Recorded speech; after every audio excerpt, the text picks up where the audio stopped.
Thank you, Mr. Chairman. Thank you very much. Before I begin, I want to take a moment to express my profound sorrow for those involved in the crash at National Airport last evening. This is a tragedy beyond words, and my thoughts are with the families of those on board both aircraft as well as the entire Army community. And I'm grateful to the hundreds of brave first responders who worked throughout the night, and this committee will do everything we can to assist. And I thank the chairman for recognizing it with a moment of silence. Thank you, Mr. Chairman.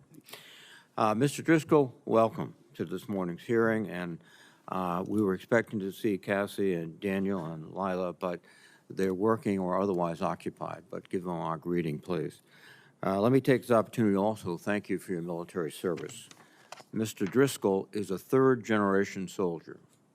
He follows his father, who served in the infantry during Vietnam, and his grandfather, who was a decoder during World War II. The committee is grateful to your family's military service and for your willingness to continue serving your country. Mr. Driscoll, if confirmed as the Secretary of the Army, you will oversee the manning, training, and equipping functions of the United States Army. This is no small task.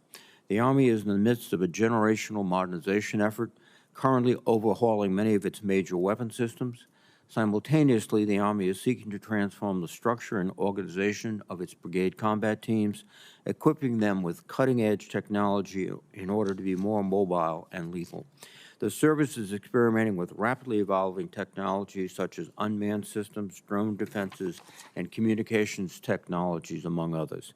However, the Army continues to face a multi-year trend of flat budgets, which has forced Army leaders to fund the highest priority programs by reducing procurement of modern capabilities.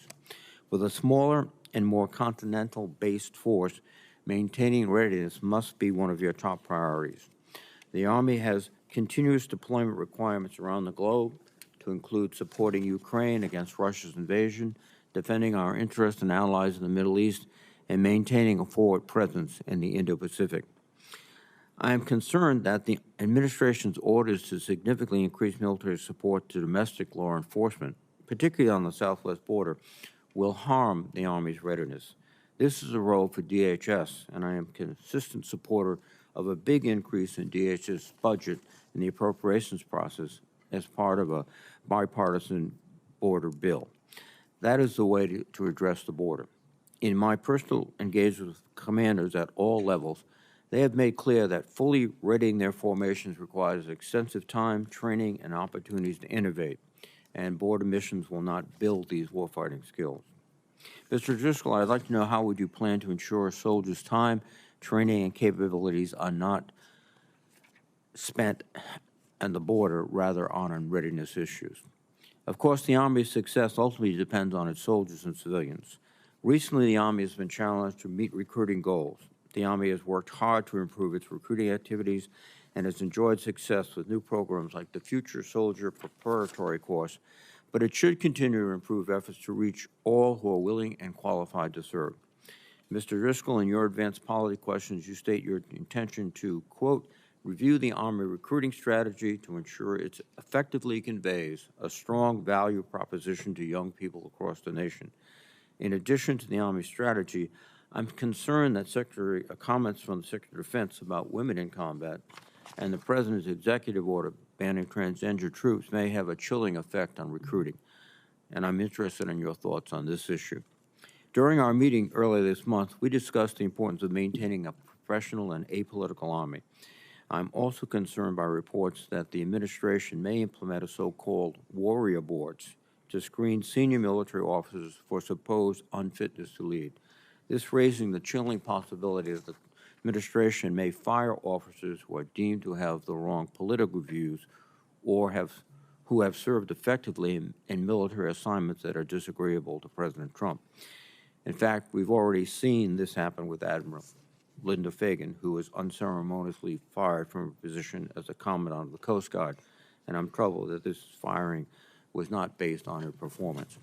Furthermore, I'm alarmed that this week Secretary Hegseth stripped retired Army General Mark Milley, former chairman of the Joint Chiefs and former Chief of Staff of the Army, of the protective security detail that he had because of credible security threats from Iran, and revoked General Milley's security clearance.